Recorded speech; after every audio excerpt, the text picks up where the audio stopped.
Hello and welcome to the Trading Bell. I'm Noki Kimboy. Today we focus on the banking sector. All the concerns, they're charging me for sending me text alerts.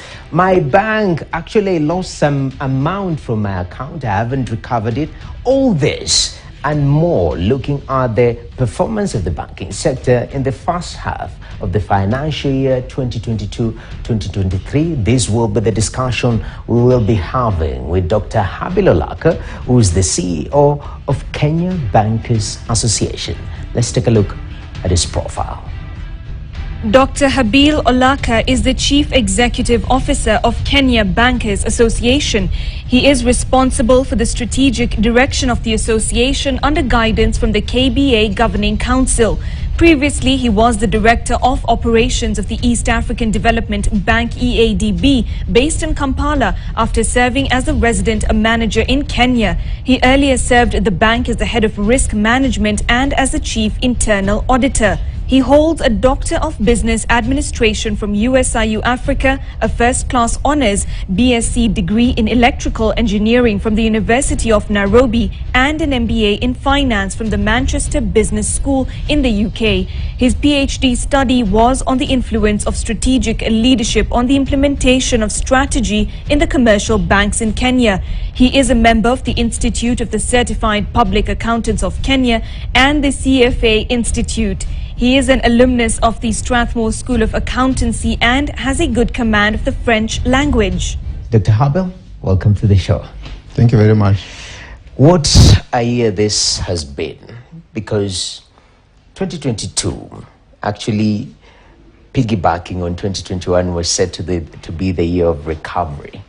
And we saw quite a number of factors come into play. Talk about external factors, Russia, Ukraine, another blow to the global economy and disrupting supply chain, sort of pulling us a little bit back from the progress we were hoping to make in the year 2022.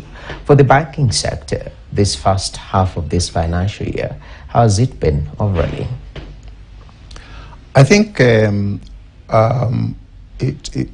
need to look at 2022 from the perspective of the 2021 and 2020, because you recall 2020 is when COVID came. The performance, not just in the banking sector, but in the whole economy, was particularly very, very depressed. 2021 was more or less a recovery period, because then things were beginning to pick up, and in the banking sector we saw some improvement over 2020. Now 2022 was now the total effect of that recovery, especially from the COVID-19. But as you mentioned, of course, there were other challenges that came in, especially the Ukrainian war. So it dampened the recovery progress that the banking sector and the economy generally was making. But the banks in general have been very resilient. The recovery process was particularly supported by two things. One was very well capitalized the banks were, and also the liquidity position of the banks was pretty strong. So those two factors really sort of like leverage the banks to be able to wade through the challenges of not only COVID, but the Ukrainian war and the other geopolitical developments. So you'll see in 2022, especially the first half, you'll see some good recovery. Banks beginning to show some good numbers. The same is expected to proceed into the second half of 2022. So the full year 2022 is expected to be better than it was in 2021. Okay. So like, for example, in terms of credit growth, the balance sheets of banks have really grown. We are talking about an asset base moving from 6 trillion in 2021 to 6.6 trillion in 2022, which shows a 10% growth. If you look at the quality of the credit portfolio, it's also improved quite significantly. We are talking about an NPL ratio of 14.1 in 2021. In 2022, it has come down, December, it has come down to about 13.3%, which is showing that even though the growth in the credit is beginning to grow, and therefore banks supporting that recovery, they are also not exposing themselves to excessive credit risk. In other words, the quality of the portfolio is improving as you increase the growth in the credit. Similarly, the other thing that has really supported the banks in terms of that recovery is what happened during the COVID-19, where banks moved on to leveraging onto the technology. So you find that the provision of services are not just limited to face-to-face service provision, but a number of them leveraging on digital channels for purposes of keeping in touch with their clients. Okay. And clients have also gotten used to accessing the banks through the digital platforms. Okay. And that has meant that the cost-to-income ratio for the banks has gone down as the portfolio grows. Okay. And as the service provision for the banks increases, the effective cost of providing that service has gone down. Mm-hmm. And so you'll see that boils down to the numbers that they'll be reporting, okay, where the bottom line is improving as the credit growth increases. All right. Yeah. I see that is quite a strong, the banking sector is very resilient from the observation in the COVID era and now in the post-COVID era, which is quite commendable. You've spoken about NPL loans, non-performing loans going down. Talk to us which sectors are recording this reduction, because I know you lend in quite a number of sectors, and when you talk about economic development, even from the government perspective, they say we focus on agriculture. That is one of the major drivers of economic recovery. Manufacturing, another bigger driver. Are we seeing a corresponding healthier loan framework within some of these key sectors in the economy? Yeah, you mentioned about agriculture, but I think agriculture will come back to it. Where we have really seen some strong growth is in the services sector. The services sector were amongst the ones that were seriously hit by the COVID-19. It was almost immediate.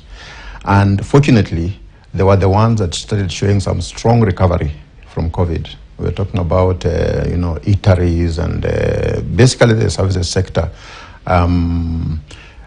Manufacturing has also shown some relatively strong growth, especially when the international markets opens and then they were able to start getting in the raw materials coming into the economy and therefore starting to kickstart the production process. So we saw some growth also coming in from there. But picking on agriculture is a different, is a very difficult sector, because if you look at it in terms of the contribution to the GDP, it's pretty strong, talking about between 20 to 30%. But if you look at the exposure of the banking sector to the agricultural sector, it's fairly small. You're talking about 2 to 3%, which is really dismal because it's not commensurate with the contribution that the agriculture sector makes to the economy. We have therefore identified that as a challenge, and we are trying to get some very specific measures to ensure that the challenges that the agriculture sector is facing in terms of accessing credit are addressed, and we start seeing more flows into the sector than we are having currently. Okay. Yeah.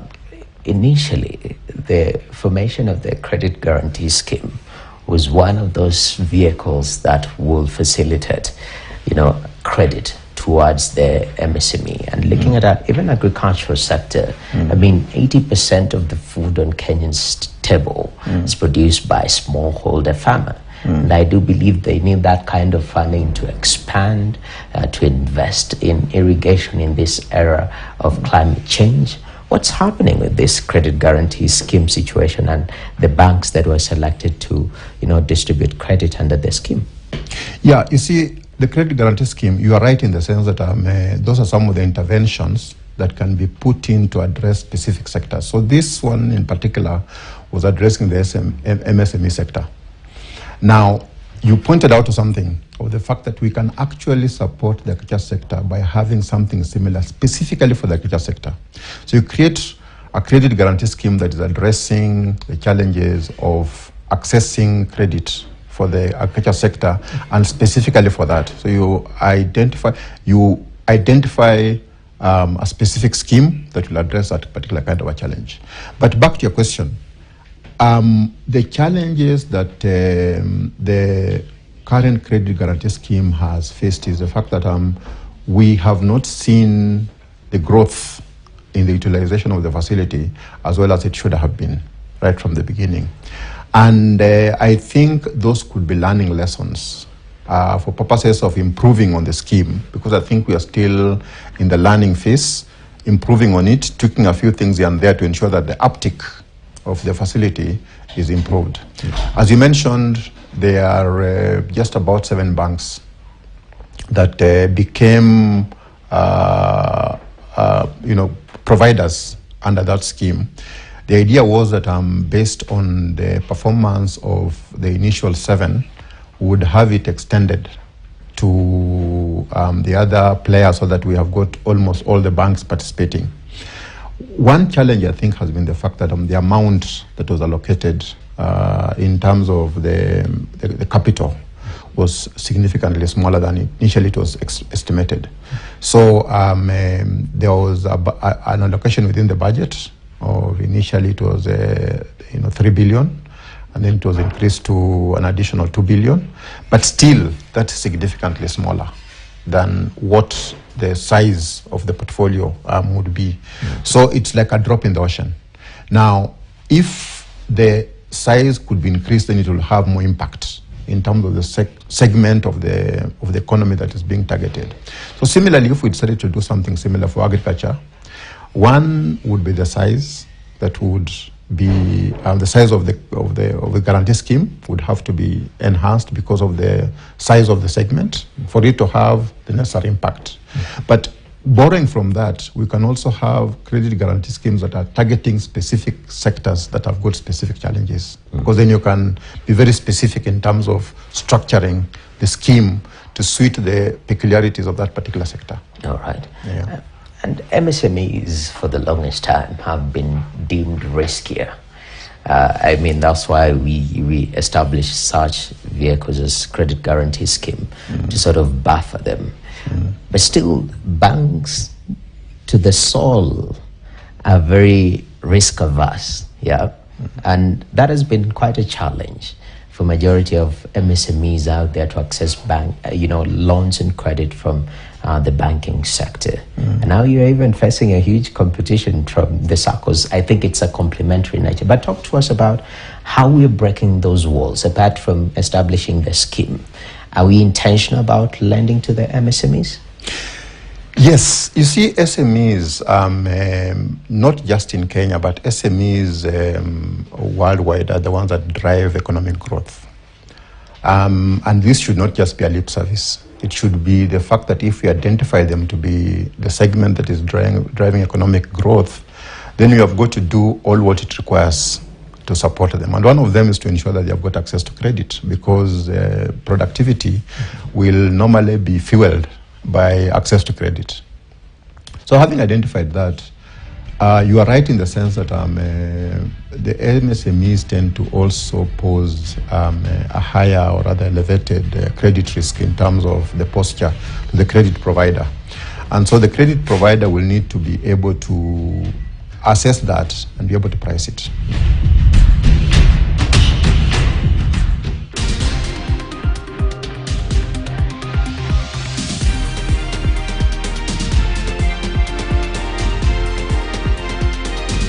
KTN News.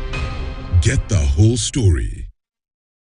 Upgrade your DSTV package to enjoy all the content you love. That means if you're on Access and you upgrade to Family, you get boosted to Compact. If you're on Family and you upgrade to Compact, you get boosted to Compact Plus. And if you're on Compact and you upgrade to Compact Plus, you get boosted all the way to Premium.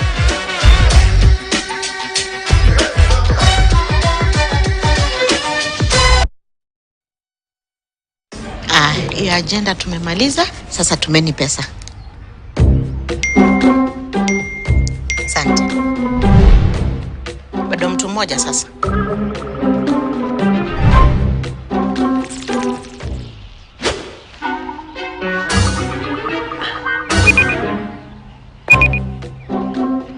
Nimekosa 6 bob ya transaction. Passion, saidi na 6 bob. 6 bob ni pesa kunyima mtu kweli? Ingia hiyo chama ya 6 bob basi. Bro, unachoma. Uda. catch my feelings hapa. Make changu smarter. Vuka to Airtel Money. Aje janjes. Dial *334#. Set your 4-digit PIN and confirm. Set your security question. Airtel Money is now activated. Sasa uko set. You to Airtel to Airtel for free.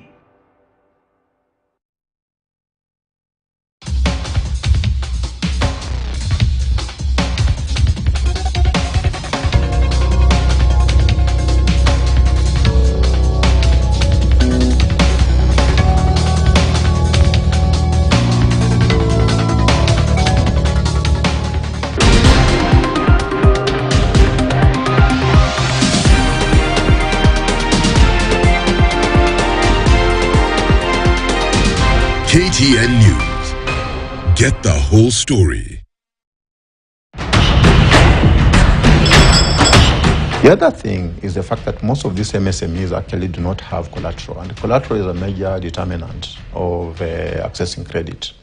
And how that is being handled is the fact that most of the SMEs may not have the traditional collateral, which is land and buildings. But they would also have alternative collateral, which can actually be used for purpose of collateralizing your facility. So what kind of an example am I talking about? I'm talking about furniture and fittings, talking about equipment, computers. You're talking about, for MSMEs, you mentioned about agriculture. Mm-hmm. Agriculture, you have got agricultural assets that can be used for purpose of collateralizing your facility, including, for example, if you are a dairy farmer, the cow is a collateral that you can use. The land and buildings that you have on the agricultural facility, those are actually things that you can use for collateralization. So what you have is a registry that you are calling the Movable Assets Collateral Registry that is tracking, or you can register the movable assets that have not traditionally been used for purpose of extending credit. Now, with that, it means that an MSME can then be able to use the alternative assets that they have as collateral to be able to access credit. Okay. And banks are already under the framework, so once the MSME registers the movable assets on the registry, then it means that that asset can now be used as collateral to address the problem of a lack of collateral. The other one is financial literacy. You'll realize that most of the borrowers, actually sometimes they're just unable to provide a credit proposal that is bankable to a bank.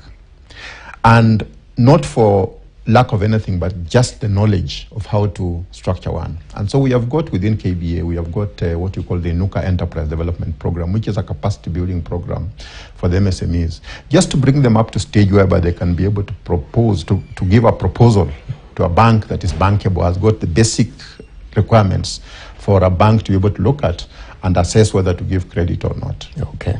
And then, of course, you mentioned the credit guarantee scheme. It's also another way of de-risking the proposals, and therefore have a chance to be able to access credit from the banking sector. Yes. So you're right in the sense that SMEs have had specific difficulties, but at least as I've explained, there are things being done to ensure that each of those challenges are actually broken down and enable the MSMEs to access credit. And you touched on risk-based pricing, which, repealing of the interest cap. Now you guys are able to properly price your loans, which effectively actually has taken effect this year. And you've seen changes in interest for different people and different, businesses on their loans. And SACCOs, people are going back to the should I call it the security, the buffer of a SACCO. They don't want that spike per se. How's been the market reaction with the implementation of risk-based pricing?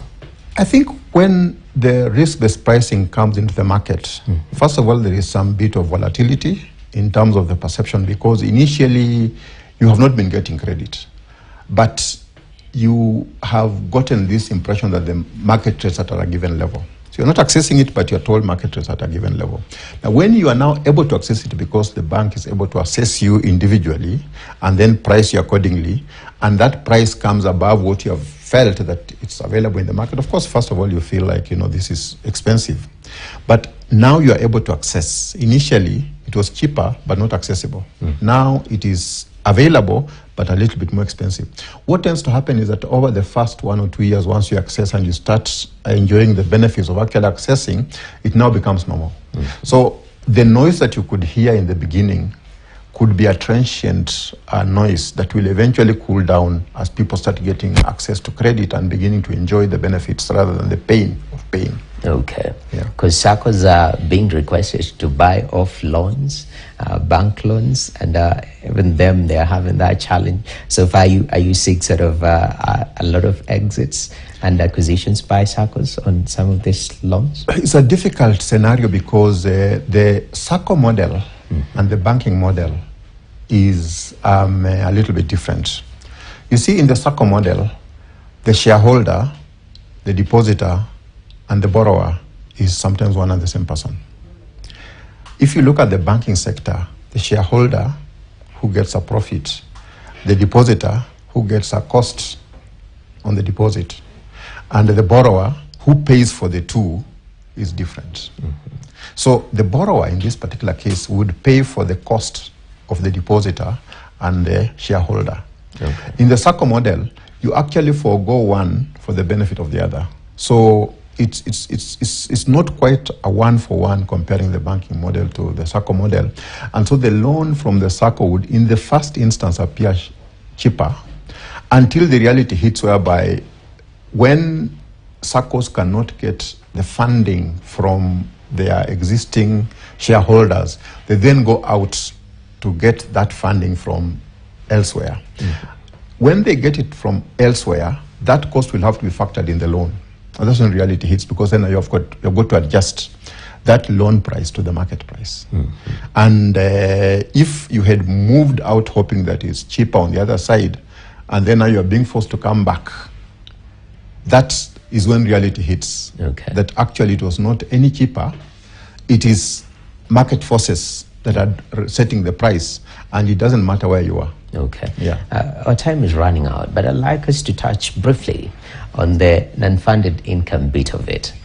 You haven't been doing badly off, but you've been pushing this aspect of returning of, during COVID, we had a waiver, and sort of the banking industry came in very strongly to boost mobile money transfer to bank transfer, which is very convenient in that era.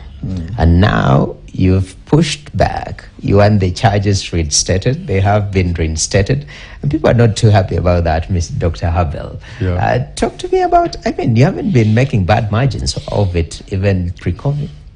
It's an interesting one, because you see what happened during COVID was that all of us were in a state of how do we support the economy. And at that point in time, I think the major challenge was the fact that the health of the people was critical. And we were keen to ensure that customers get banking services without being exposed to the risk of contracting COVID. And one of them was physical contact between the people.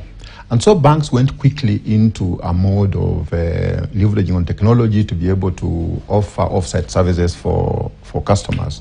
And then two, the mobile banking services, the idea was to bring the costs to as low as possible, if anything, waive everything so that customers can be able to operate on the remote access, on the mobile banking platforms and all that. So that was done with a particular intention of ensuring that we go through the crisis you're going through. Now, past that, COVID is now, behind us. We have gone round, we have now come out of the COVID. For banks to provide those platforms, it's costing them money. They have had to invest in those platforms. They are meeting the cost of maintaining those platforms. It's only fair that they get a return on it to be able to invest more into those platforms.